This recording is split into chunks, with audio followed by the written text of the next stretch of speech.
2-minute warning. Thank you for tuning in for another special version of Fury, our very own Tim and Shim NFL Pick'ems. Welcome to Week 13. It's November 30th, 2017. I think we're going to get right down to things. Not much to really talk to. Broke a lot of things down during Fury. If you missed it, you got to tune in on Tuesdays. Catch some snippets from Trisha, our CEO, basically doing all the work behind the scenes. So big props to her for doing all that work. It takes a lot of time. I know myself, working the computer. Tim, what's up, man? How's it going for this Thursday night? How you feeling? I'm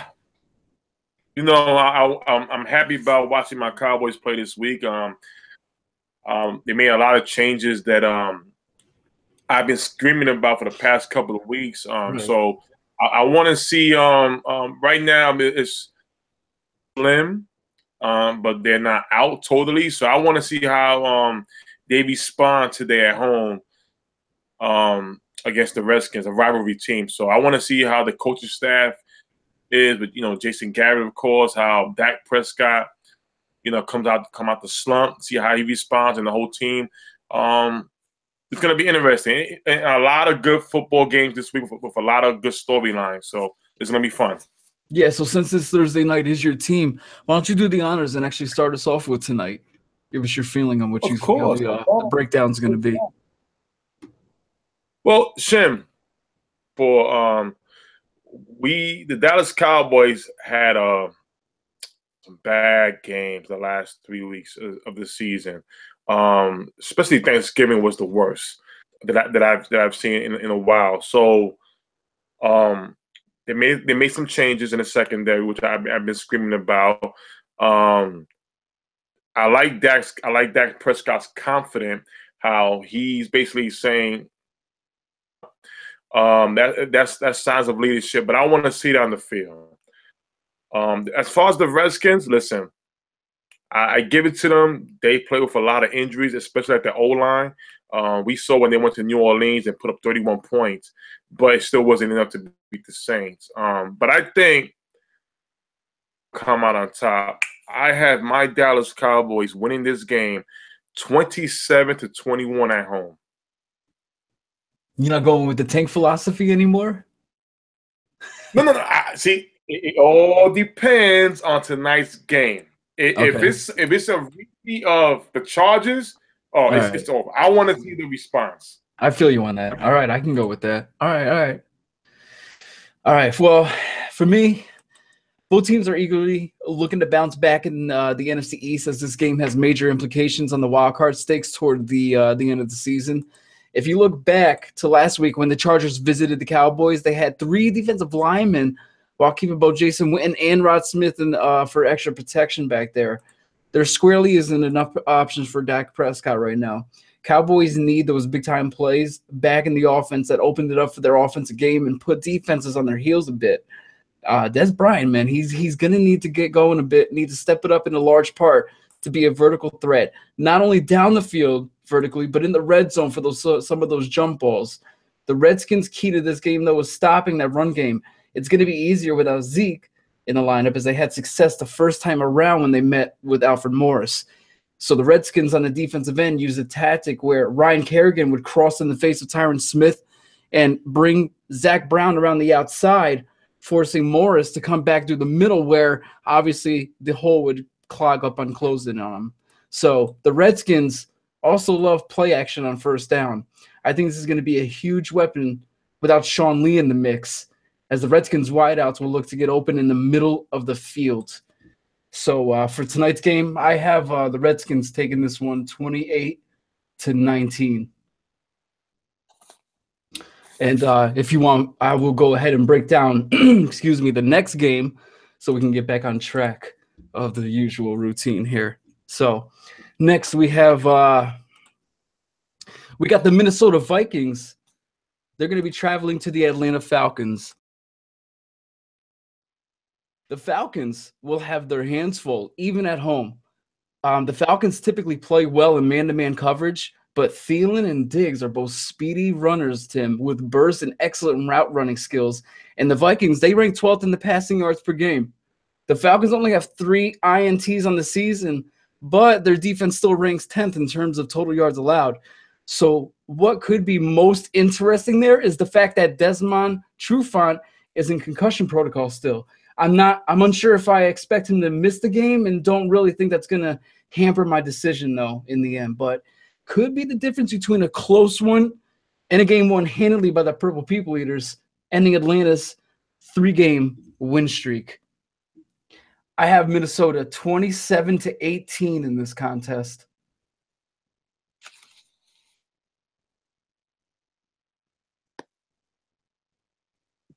Well, you know what, Shim? I gave Minnesota a lot of props as far as being one of the top 3 or 4 teams so far this season. Going in, I believe their record is about 8-2. Is doing a great job.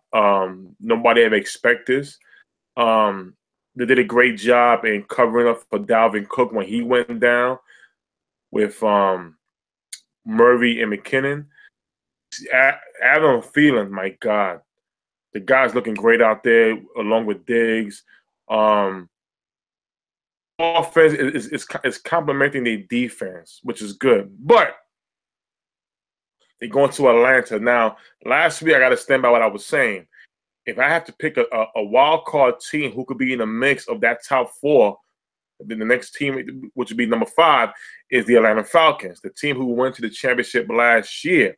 Now, Julio Jones, who had 253 yards receiving last week, my God, I know fantasy football fans went crazy if you had him. Hopefully he helped you to a win.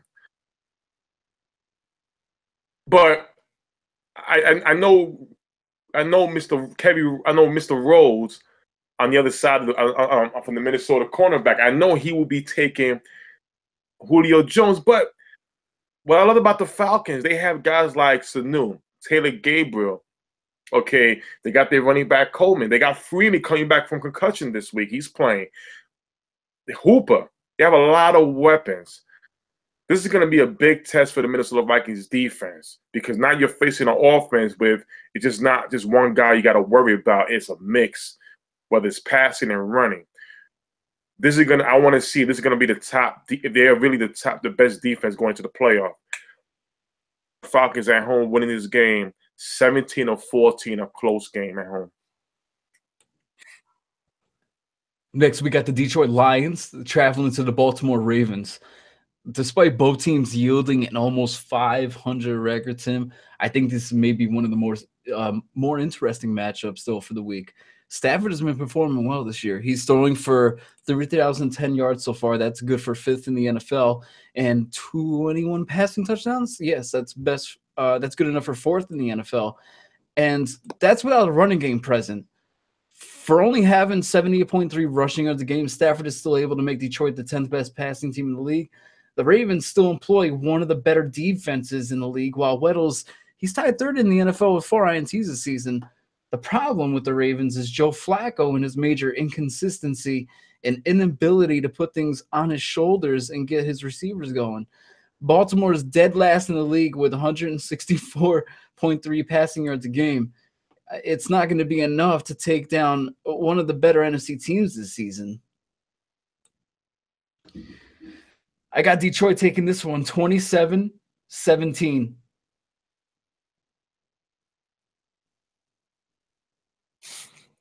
Well, Shim, how can on Monday Night Football. It wasn't an impressive game, especially by Flacco, but it shows how good the defense is. And that's the big part. We seen teams like the Jacksonville Jaguars don't have a great offense, but their defense wins them the game. And that's important. Defense wins games, championship offense get the glory. So now, when it comes to the Detroit Lions, it's like Stafford's up and down, up and down, up and down. A team like the Cleveland Browns went to distance with the Detroit Lions. That's not supposed to happen. But again, it's the same story over and over and over with the Detroit Lions. So right now you're going to Baltimore. Shim, Baltimore defense is playing lights out football. I believe the Baltimore Ravens defense I believe they're in top 5 in takeaways from that secondary. And I'm surprised with Jimmy Smith and Brandon Carr. I'm really surprised, especially Brandon Carr. We had him last year. So I'm gonna take the home team. 21-14 at home. Flacco will be better than last week. All right, I'm going to take your word on that. All right, next game. We got the New England Patriots. They're traveling to the Buffalo Bills. And the Buffalo Bills have 3 losses in the month of November 2017. Tom Brady has 3 losses to the Buffalo Bills since 2001, which is a total of 29 games. And Sunday will make it 30 career games against Buffalo. For those curious on his numbers in that 26-3 span against the Bills, Brady has 63.8 completion percentage, 7,316 yards, 66 touchdowns, and 20 INTs with a passer rating of 101.5. Last week, the Kansas City Chiefs defense did their part, holding LaShawn McCoy to 49 rushing yards and making Tyrod work with his arm and feet. Tyrod only had 183 yards, but it was good enough to capture the W last week as Alex Smith missed DeMarcus Robinson more times than you can count, and Travis Kelce on some key drives. Multiple open misses could have been instant touchdowns. I'm not expecting Tom Brady to miss those damn open reads in plays formulating in the open field. For that reason, I got the Patriots taking this one handedly, 35-17, Tim.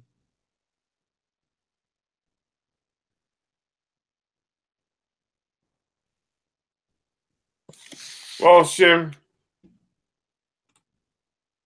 I don't want to do it. I don't want to do it, Shim. Every time I do it, Yeah, you want to do it. I get myself in trouble. Hey, don't. You want to do it. It's the voices in my head. It's telling me upset. Oh my God. Here it comes. Here it goes. Shim, I know the Patriots are the best team in the AFC. We know that. But it comes a time where even the best team can have a bad week. Now, last week against the Miami Dolphins, there were questions like, should Tom Brady have stood in the game? We saw Tom Brady get thrown around last week's game against the Miami Dolphins. Now, history tells that the Patriots, when they visit the Buffalo Bills, that's the one AFC team that gives them problems. The Bills may not come out with the win, but they go the distance with the New England Patriots. Now, I like defense. I like the Buffalo Bills offense. I like the nasty attitude they're going to have on Sunday enough to get in Tom Brady's face and, you know what? Maybe come out with the win. You know what? Not maybe. They will come out with the win. I have the upset. Oh, my God, I did it. 17-14 at home. Ooh, wee. Oh, it came out. I did it. Hobbs is going to be one happy guy. I'll tell you that. Hobbs. Next game. Come on, hopping on. Next game, we got the San Fran 49ers. They're going to Chicago Bears place. This will be the first game for Jimmy Garoppolo. And while it seems it's coming against one of the easier opponents you could ask for, it's against a decent pass defense in Chicago, they're actually 12th and only allowing 215.8 pass yards a game, Tim. It's scary to think how much better this Bears defense could actually be if Chicago wasn't in the bottom 5 of the league in terms of time of possession. We're not quite sure what we're going to get with Jimmy G in the passing game just yet, and he doesn't have a plethora of receivers to be given immediate success, but he does have a coach with a great offensive mind who I see going to Carlos Hyde more to alleviate some of that pressure off Jimmy. The Bears' key to success is going to be defense, special teams, and Jordan Howard. The 49ers have given up rushing yards all over the damn place this season, and Jordan Howard's going to be a vital piece to moving the ball upfield on Sunday, rather than asking Trubisky to throw the ball about 30 to 40 freaking times. I got Chicago taking this one 27-18.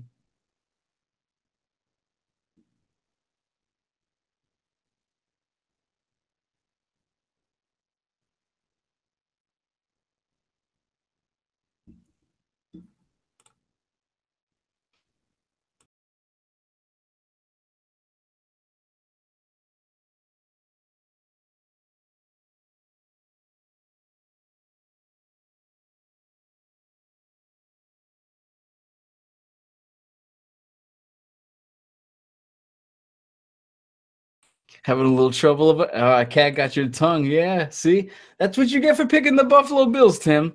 I tried to tell you. You always want to make these upset picks. I'm over here with what past 3 weeks. Shim 11 wins, 12 wins, 11 wins. You know what this week's gonna be, Tim? It's gonna be a 13 or 14er. I don't know why you're even trying to unmute yourself. You know, you might as well just walk away. Just. Oh my God! I mean, Shim. I mean. Wow, did a Patriot fan just mute me and kept me silent for that time? I'm sorry. Oh, listen, I had to go. That was Mute-gate? Mute-gate. It was Belichick. Oh, Belichick in here? Mute-gate. That's exactly what it was. It might be. All these damn gates. Let me call Bill Gates. Computers. Oh, my God. Shim. Apologize again. So we have now a new quarterback in town, a new sheriff in 49er land. His name is Jimmy Garoppolo. Oh my God, the Patriot, the former New England Patriot, the Wonder Boy that a lot of teams were trying to go after last year. So I mean, benefit of the doubt, he doesn't have a great core around him, but he's going to the Chicago Bears, where they have a pretty good defense. But I like Jimmy, what he's going to bring to that 49ers, that Patriot, that Tom Brady type attitude. I'm feeling that. When it comes to the Bears, defense, I like it. Love it. The offense, Trubisky is still growing. I mean, Jordan Howard is Jordan Howard. We all know he would have even a better year if the quarterback situation was better, the receiving course, but he's the only thing they have. I believe the 49ers have enough to beat the Bears in their house, 21-20 on the road. Jimmy's first victory as a 49er. That'll be interesting. Next game, we got the Tampa Bay Bucks. They're going to be traveling to Lambeau Field to take on the Green Bay Packers. The Pack are hoping to keep their playoff hopes alive with a win against the Bucks. Green Bay fans can only hope that the Pack can squeeze out just a couple more wins with Aaron Rodgers potentially set to make a comeback. I don't know, maybe 3-4 weeks. With the change of Rodgers to Hundley, though, it seems there's a new wide receiver change as well. No more Jordy Nelson. Welcome Devontae Adams to the leader of the Pack. He actually leads the Packers in targets, receptions, and yards since week 6 when Rodgers went out. Now, I don't think a lot of people knew that. The bad news for the Bucs is that Jameis Winston is back in the lineup. I'm only kidding, but just a little. Before going out, Winston had 10 touchdowns and 6 INTs, 87.3 passer rating. Fitzpatrick was damn near identical with a 7 touchdown and 3 interception ratio, stat line yielding a rating of 86. Fitzpatrick has been one of the most ridiculed and criticized quarterbacks in the league, and for your franchise quarterback to be playing at the same level of a journeyman quarterback is a bit concerning, Tim. What's going to help Hundley a lot in this game is the fact that the Bucs are dead last in the league with 284.6 passing yards a game allowed. That's treacherous, man. So you could look for Hundley to have possibly another good game.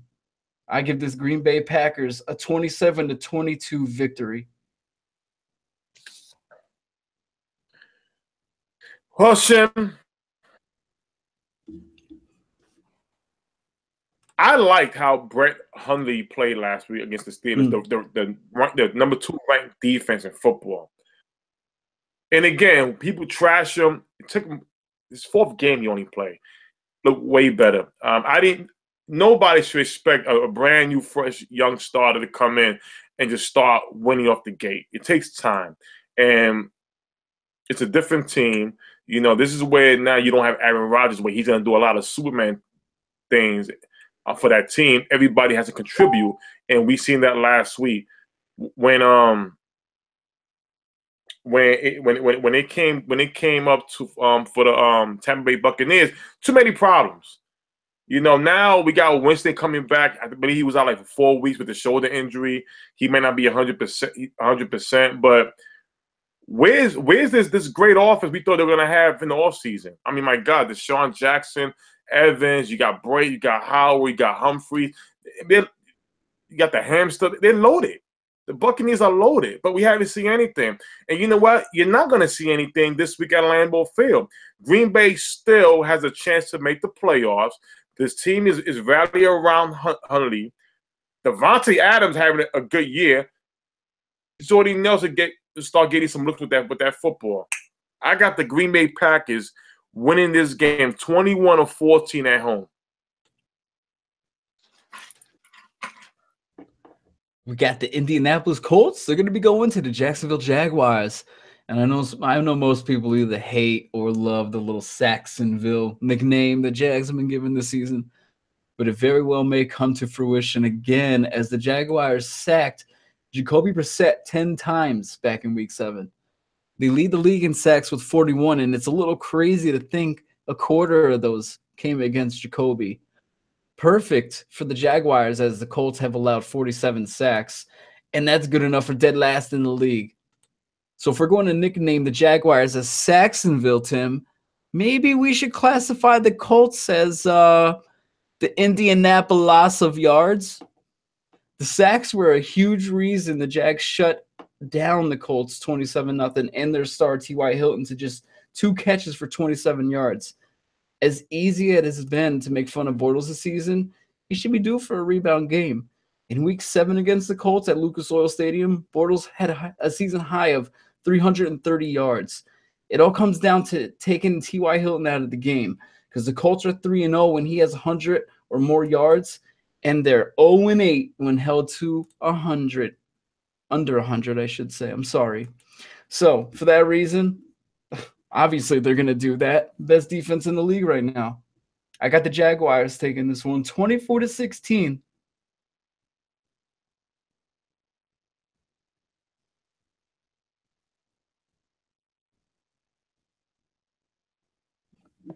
Well, Shim. Whew. Jacoby Brissett. Jacoby. You know, he came up nice, then kind of slopped the game after that. Now you're playing against a top defense in Jacksonville. Jacksonville Jaguars got a spunk. They got that flavor right now, that spicy flavor, like saying, we're the baddest mother effing team in the AFC. And this is a young team. This is a young team with great talent. I keep saying it. They are a quarterback away from taking the AFC. But you know what? They have just enough at home. They got the running game. The short passing game is working.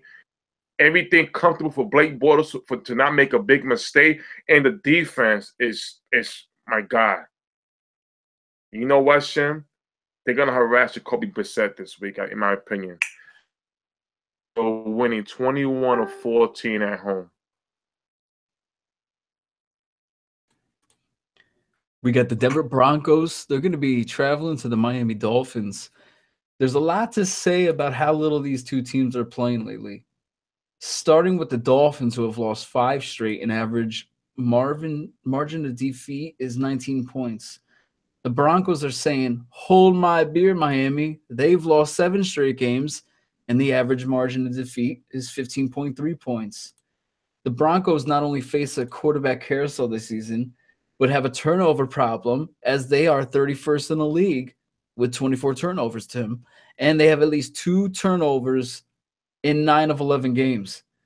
Trevor Siemian came in to relieve Paxton Lynch and looked like the better QB last week. The Dolphins might take it, they might make it possible for Trevor to keep the opening job as well, as he may be poised for a big day with the Dolphins allowing 105.7 passer ratings and 67.3 completion percentage to opposing quarterbacks. And Matt Moore was also sacked 7 times by the Patriots, which is concerning, as the Dolphins have 25 sacks allowed all season, which is still good for tied 13th in the league. So that comes into question with the motivation of these players. Additionally, the Dolphins' run game should be absent, as they just lost Damon Williams to injury, and the Broncos are allowing 3.2 yards per carry, which is actually good for best in the league. So I got a little rebound here for the Horsies. I got Denver taking this game 28-17. Wow. You know what, Shim?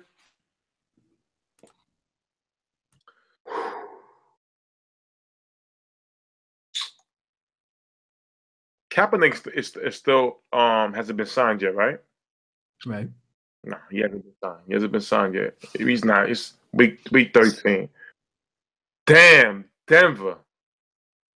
Bravo for you, John Elway. Wow. Week 13, got a nice defense on paper. You spend money on Leary on the offensive line to help your quarterback out. You got the running game. You spend money on wide receivers, but you don't take care of the most important position on the team, which is the quarterback. You didn't care about it, did you? Patrick Lynch, you drafted, but for some reason you don't like Patrick Lynch. You didn't do your homework, I guess, John Elway, did you? Simeon.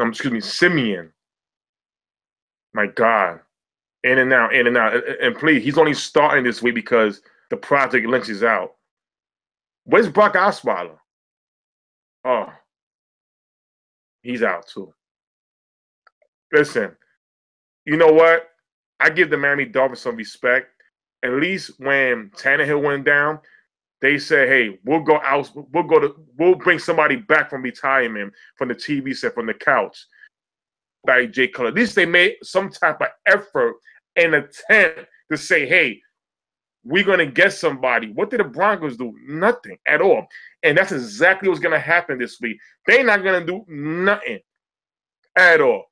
The Miami Dolphins is gonna win this game 21-17 at home. I'm sorry. Oh, you know what?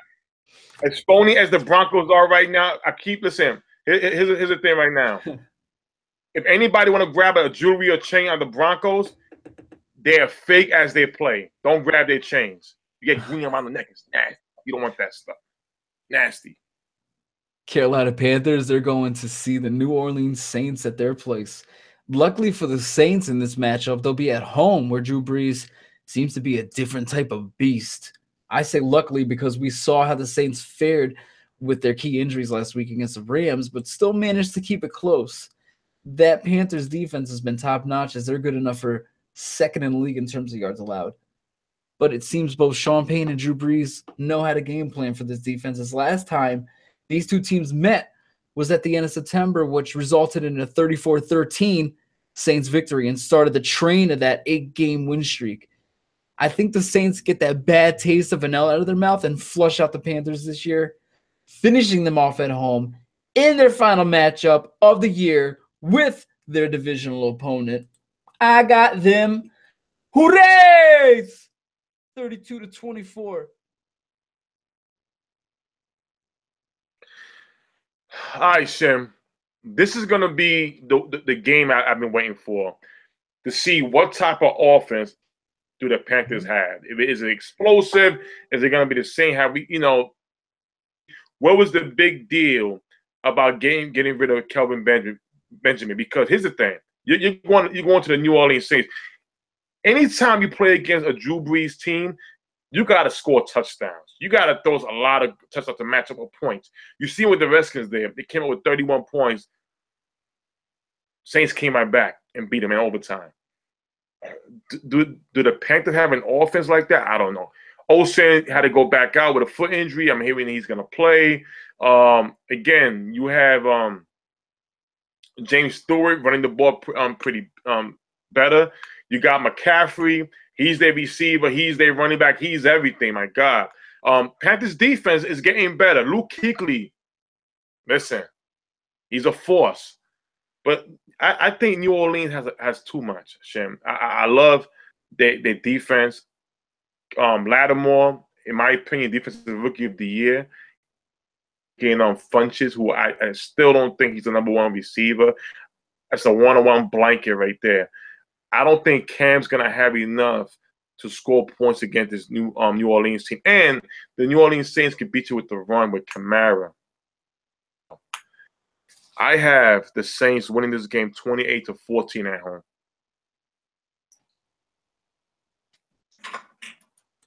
Smart man. We got the Kansas City Chiefs traveling to MetLife to take on the New York Jets. And as Chiefs fans are looking at this game as their bounce back game to get back into playoff caliber team they were, displaying themselves earlier in the season, I'm not sure it's going to be that easy, Tim. This is a young Jets team that's playing with a lot of energy, pride, and a why not us demeanor whenever they take the field. It's almost like the Jets locker room is collaged in editorials and comments by analysts from the summer where it was stated that they would be locked in as a top 2 draft pick going to 2018 and might struggle to win 2 games this year. I mean, the Jets are on a 2-game losing streak, but I believe Bowles will take pages out of the defenses the past couple of weeks, which is mainly that cover 2 scheme that Alex Smith has failed to convert on and Andy Reid has failed to coach around.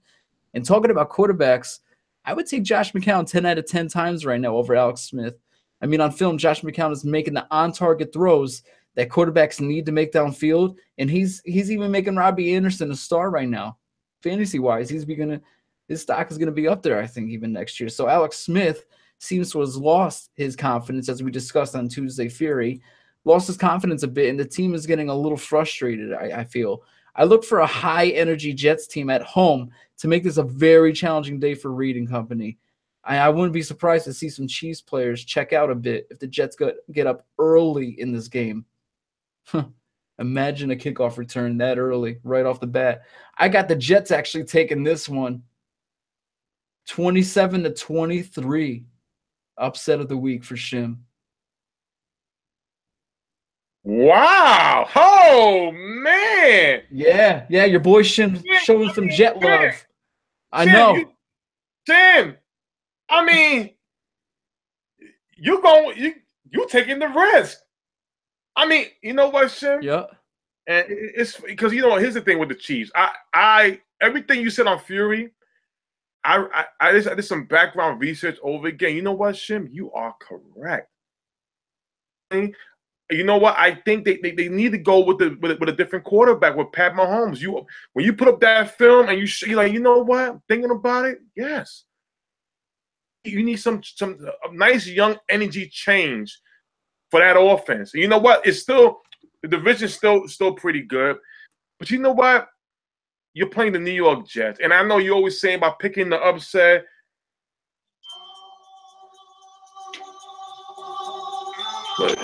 The voices. I don't want to do it. If I do it, I gotta catch up to Shim though.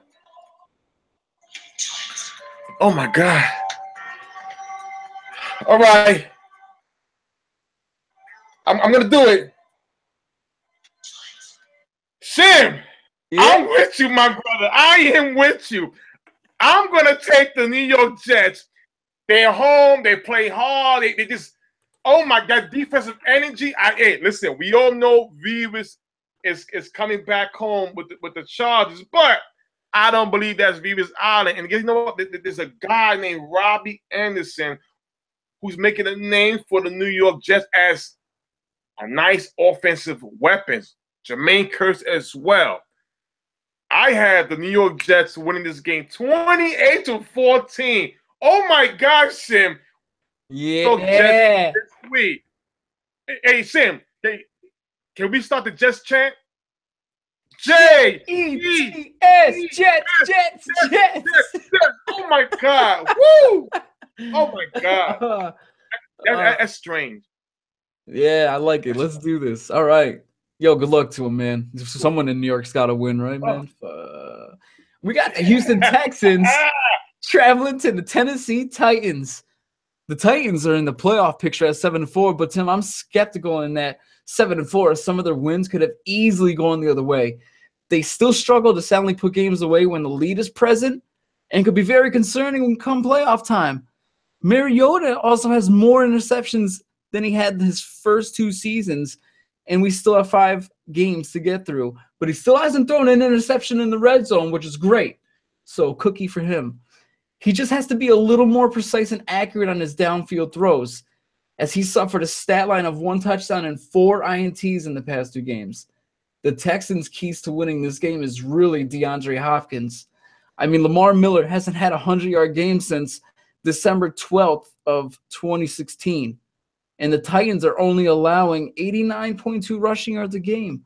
Will Fuller, he lit it up against Seattle in Week 7 for 125 and 2 TDs, but outside of the 5 games, he's had 201 receiving yards and scored all of his other 5 touchdowns in Weeks 4, 5, and 6. So the Texans will need Fuller to step up a big deal to play alongside Hopkins and give the Texans a fighting chance and Tom Savage a chance, again, above an average defense. But I got the Titans taking this one 24-17.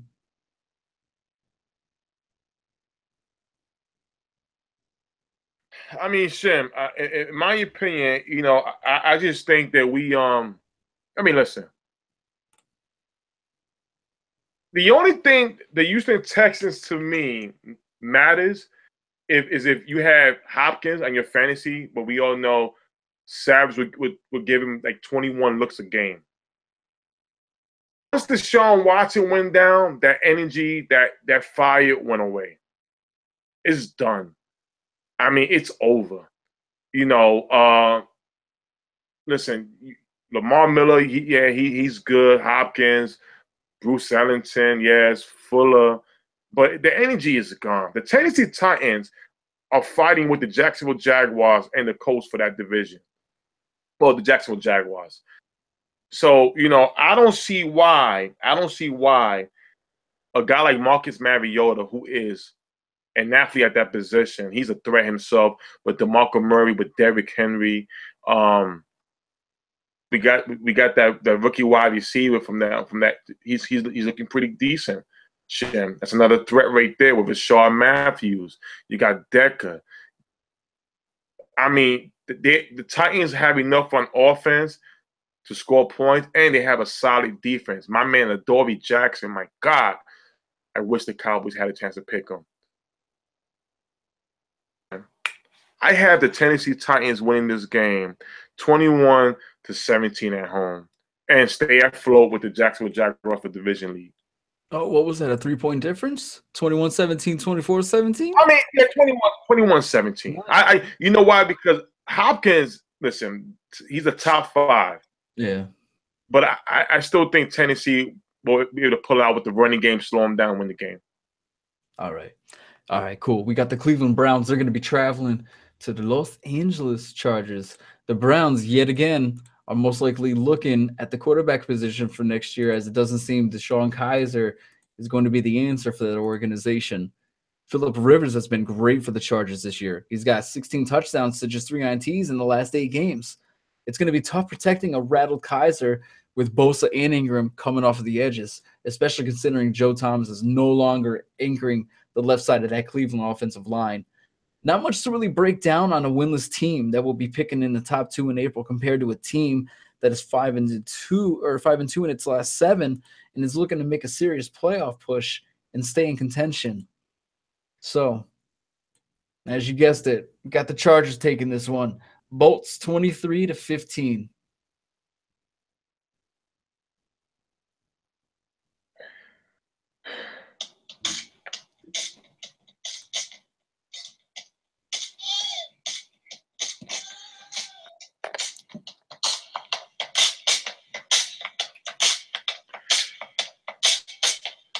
Chargers at home. They're loaded. Here come the Browns. Here come, you see the Chargers? Look at the Browns shaking their head like this. Shim, I'm sorry. There is nothing to discuss with the Browns. I mean, if we want to discuss the Browns, not to be disrespectful, but you know, the bathroom thing. You know what I'm saying? So here's my thing, Shim. When it comes to the Chargers, they embarrassed my Cowboys. They embarrassed the Buffalo Bills when they say, "Hey, we're gonna put a rookie Nathan Peterman against you guys." I mean, my God, Shim. My God, how that is, Shim? Do you know how that is? So now you got Kaiser coming in here, or whatever quarterback you Jackson decides to sub in the second and third and fourth quarter. Okay, we got Josh Gordon. Yes, we're gonna use Josh Gordon doing a lot of different things. Okay, here's my thing, Shim. What can Josh Gordon do right now out of football for 2 or 3 years against that Chargers team? What can he do?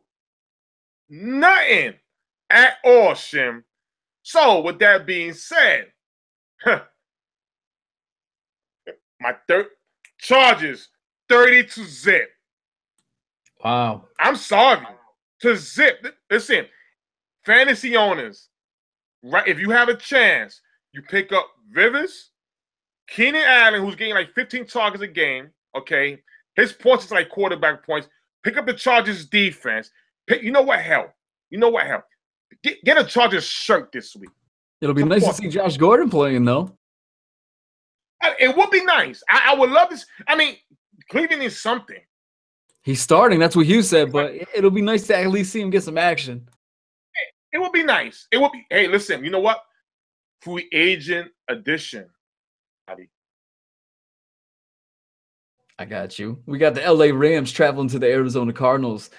Jared Goff has been night and day compared to this year in his rookie campaign of 2016. In his last 3 or 4 games, he's had 300 or more passing yards. With his 354-yard effort against the streaking Saints team, he boosted his passer rating to 98.6, which is a 35-point increase from last year. It also helps having a running back like Todd Gurley, who's having an exceptional year. 865 rushing yards, 8 touchdowns, and 479 receiving yards with 3 receiving touchdowns coming off of that. The Arizona defense has some playmakers and are still good enough to be a little above middle of the pack in the NFL, but their offense is completely limiting their stamina and confidence to do their end of the bargain. Despite getting AP in black and red and having games of 134 and against the Bucs and 159 against the 49ers, he's been rather quiet the rest of the season, unable to get much going. The Cardinals will most likely be one of those franchises looking for a future quarterback in this year's draft. So I got the Los Angeles Rams taking this one 34-19. No doubt, Shim. No doubt. Listen, I just want to say this. A lot of folks was so pissed at the Arizona Cardinals getting Blaine Gabbert. We had I had an argument the other day with one of my buddies about this. Oh, Blaine Gabbert sucks. I said, here's the thing. Before we say anybody sucks, we got to look at the situation. Situation is very important. Blaine Gabbert gets drafted. He goes to the Jacksonville Jaguars before they sold the team to the new owner the following year. So the Jaguars picked Blaine Gabbert in the first round, I think number 7 or 8. Picked them, draft them, and then sold their team to the new owners. When the new owners want to come in, they want their own players, their own thing. So Blaine Gabbert wasn't being focused on. He wasn't somebody that was going to draft good players, sign players around him. Trace for this guy because Harbaugh was in college where he's seen this guy play, helped him develop. At a certain point, Blaine Gabbert comes in for Kaepernick with the same garbage he had around him, looked better than Kaepernick. Let's be honest and keep that real. So now he's with the 49ers. But you know the problem was, Shim? Blaine Gabbert never stood with a team to be developed. He was passed around. I don't want to be disrespectful, but like you know what. So now he's with the Cardinals. Now I'm looking at his stats, Shim. 241 yards, 2 touchdowns, and a pick versus the Jacksonville Jaguars. Hey, that's impressive because they haven't had a good, steady play at quarterback. Now, against Houston, previous game, 257 yards, 3 touchdowns. Okay, 2 picks. My thing is he has 5 touchdowns already. Stanton was doing in his couple of games.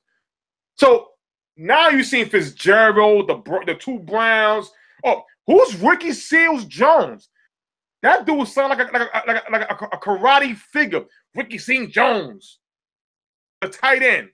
My God, where did he came from? But you know what, Shim? Arizona Cardinals are looking pretty good. Now the Rams are coming in there, had a top offense, good defense. But you know what? I like how the Arizona Cardinals is playing, Shim. I have the Cardinals winning this game 20, close game, but I'm feeling them. Ricky Seals-Jones, a tight end. Ricky Seals-Jones. We got my New York Giants traveling to the Las Vegas Raiders. As we've discussed previously in this episode of some of the better matchups of the week, I present to you the toilet game of the week. Eli Manning's streak ends at 210 consecutive starts, but it's only the beginning of the storm. The New York Giants front office is going to endure until the end of the NFL season, or up until major changes are made to suffice the unease of many fans. On top of Geno Smith starting, since the Giants front office has to see what they have in him, the Raiders will be without Amari Cooper due to injury and Michael Crabtree due to suspension. The main targets for the Raiders will be Jared Cook and Seth Roberts. The Raiders' secondary and linebacker corps has been terrible this season, but Geno Smith is just as bad, and that he could make the Raiders look like the Jaguars of the AFC West on defense. Marshawn Lynch has a season high of 26 carries last week, and he'll probably be the main recipe on a Giants defense that's allowing 131.7 rushing yards per game. I hope you heard that right, DraftKings fans. I got the Raiders taking this one 20-13. And Tim, I got to go puke because this Giants organization makes me sick. So take over for 60 seconds. I'll be right back. Gary!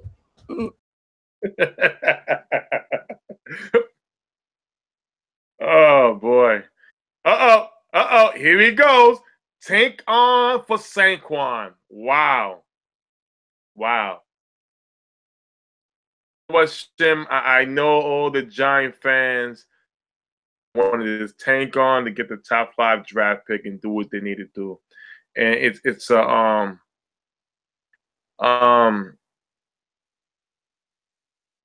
way I'm gonna put this out and nice and fair.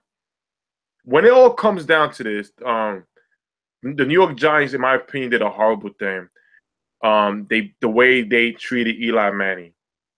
Yes, Eli Manning he's being compared to a quarterback like Aaron Rodgers, Drew Brees, his brother Peyton, Brady all the time. But he's either got more championships than you, or he's outshined you when the matchup came. And that's the one thing I respect about Eli Manning, as a Cowboy fan. And I will be, I will be rooting for him once he gets to a new team. Hopefully the Jacksonville Jaguars will be that team, which I believe it is going to be that team. I will root for that team to do something with him next year, because the way he was treated, it was disgusting. Not only did the Giants just bench him, but you benched him for Geno Smith. Saying, well, Geno Smith basically is a better look than Eli Manning for the starting job, because Eli's been messing up, Eli's playing with nothing. Offensive line's bad. The wide receiving corps is bad. In my opinion, should have went for David Webb, the rookie Davis Webb. If you're gonna jump that route, but even though it's still early, we didn't even hit December yet. So you're visiting the Raiders now. The Raiders was banged up. Okay, he got an ankle and a knee injury. That's not good for Derek Carr. You got Crabtree, who's probably the most consistent wide receiver on that team, suspended out for that game. For that fight incident last week with Aqib Talib. Okay. So who comes in their place? Probably Seth Roberts, their third string receiver, and Cordell Patterson. Third and fourth receivers, who Cordell Patterson really hasn't had that much burn Turner for them. Okay, now you're going to be seeing some actions. Can you fill up that heavy role? That could do is gonna piss off the New York Giant fans this week. You know what he's gonna do? Not only did he bench Eli the way he did, he's gonna try to prove that change at quarterback is best for the team, meaning He's going to try to win with Geno Smith at quarterback against the Raiders, which means that could take the Giants out of the top 3 spots in the NFL draft. With that being said, I'm picking the New York Giants to win this game 14-10. 14-10 on the road. Giants, McAdoo, if you win this game, I sure hope not. Projected picking 4th or 5th. Hey, listen, Shim, put it up again, Shim. What's the message, Shim? Show the world what. Oh, you already show the know world, what Shim. it is. Absolutely. Hey, that's the motto. Take off a fake one. It's right there, y'all. It's right there. It's right there, McAdoo. You got one decent job to do right now, McAdoo, for the Giants fans. Yeah, and Trisha gave your team a motto. Don't do diddly for Calvin Ridley. I like that. Oh, hey. Do not do diddly. Calvin Ridley. Ooh, man. That's what we need. We need to be seeing another wide receiver. Ooh. Alabama. Woo! Philadelphia Eagles, they're traveling to the Seattle Seahawks. This seems to be the matchup of the week, where the main storyline will be 2 potential MVP candidates in Carson Wentz and Russell Wilson squaring off. The matchup to look for is going to be the Eagles running backs going against the Seahawks linebackers. The Seahawks have suffered some injuries in the secondary, but these linebackers can run sideline to sideline just as good as anyone in the league. The linebackers will need to be the stars of the Seattle defense with all the butterfly bandage players they're plugging in on the back end. Seahawks are allowing 98.4 rush yards per game, which is good for 9th in the NFL. Right now, I believe Carson Wentz and that offense is rolling too well to stop, and will find a way to expose the lower depth chart players on the field. And Tim, I think Philly is just going to manhammer the Seahawks 38-17.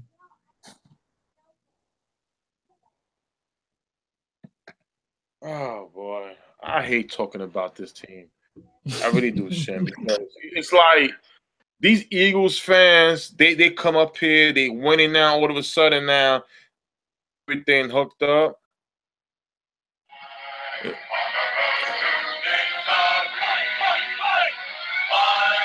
Oh, God.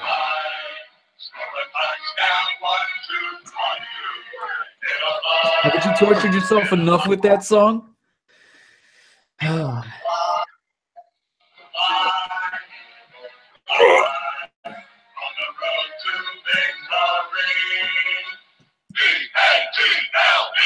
No! Not going to say Eagles. You know why? I've said it a couple of weeks ago, Shim. They are playing a better team. We're going to see fly Eagles fly. Now we're going to see how good the Eagles are in December playing against, when you're on the schedule, you got the Seattle Seahawks. I believe you got the Vikings. You got the Rams. You got competition now. Now I want to see how real the Eagles, again, no disrespect, because it's the schedule. But again, I need to see, you're playing against a team with missing pieces in that secondary. But that front seven can get to the quarterback. There's the one thing about the Seattle Seahawks, Shim, yes, they may be broken, but they play their asses off. The Eagles have not played a 60-minute football game all year. They're winning games by halftime, by the third quarter. So you know what? You're fresh. But now when you go into the hitting, the grinding, the blood, sweat, and tears to the end of the game, that's going to show how good you are. You know what, Shim? The Eagles are not that good. They're not. I'm not impressed with them. Oh, I'm not impressed. The Seattle Seahawks, let me see. We all know Carson Wentz. Yes, he's having an MVP year. No. Wilson is having an MVP year. He's carrying that team on his freaking back, and he's going to carry that team to victory. Seattle Seahawks winning 21-14. You know what? If you can't score on Byron Maxwell and Jeremy Lane or Shaquille Griffin in that secondary, now worth mentioning. Like, get out. Get the Pittsburgh Steelers. They're going to be traveling to the Cincinnati Bengals. Le'Veon Bell is the best back in the league, and alongside Antonio Brown was the main reason the Steelers were able to complete the comeback against the Pack last week. 20 rushing attempts for 95 yards, and on top of that, 12 receptions for 88 yards. This guy moves the sticks, whether it's boots on the ground or delivering yak through the air. As for the Bengals, their rushing game has been hampered all year, and thanks to Mixon's 100-yard game last week, it raised the Bengals' rush yards per game to a whole 75.6, which is still worse than teams such as the Giants, Raiders, Bucks, Dolphins, and even Detroit. Not only that, Dalton has fallen off the face of the earth with the Bengals averaging 198.6 passing yards a game, which is good enough for 28th in the league. The Steelers beat the Bengals 29-14 in Week 7 this year. I don't see too much has changed between the last time these two teams have met. So, I should do it this way for the logo. Steelers! Got the Steeler Nation taking this one 34-22. Yeah, I know. Oh, boy. Yeah, you know what? Yeah. Hold on, I got a phone call. Yes, hello? Yes, babies are us? Yes, why are you calling me? No. No, you're supposed to call the Pittsburgh Steelers fans. Don't, yes. They're going to need about 5 extra large Pampers, adult Pampers. Yes. No problem. Okay. Bye-bye. Shim, you know, when it comes to the Steelers, you know, they got Le'Veon Bell doing what he does. Yes, they have a nice wide receiver corps. Antonio Brown and Juju Schuster. You know, Martavis Bryant, he's out of the picture. You know, Big Ben, you know, he's up and down. The number 2 defense. But you know what, Shim? They played poorly against the Packers. And that was sickening. It took, at the end of the game, a clutch play for the Steelers to set up a field goal win. Bengals, Marvin Lewis, his time is running out. They had to fire the offensive coordinator to get it going. It's like we don't know what to expect with the Steelers, but with the Bengals, excuse me. AJ Green on and off with Dalton, the connection, the tight end with Croft is pretty decent. It's Monday night. The lights are out. The nighttime. You know what that is? That means a lot of times the home team just want to come out and get that victory. So you know what, Shim? Steeler Nation, Corey, Brian,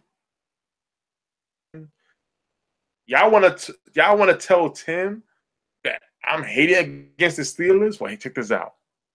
I'm gonna hate even more this week.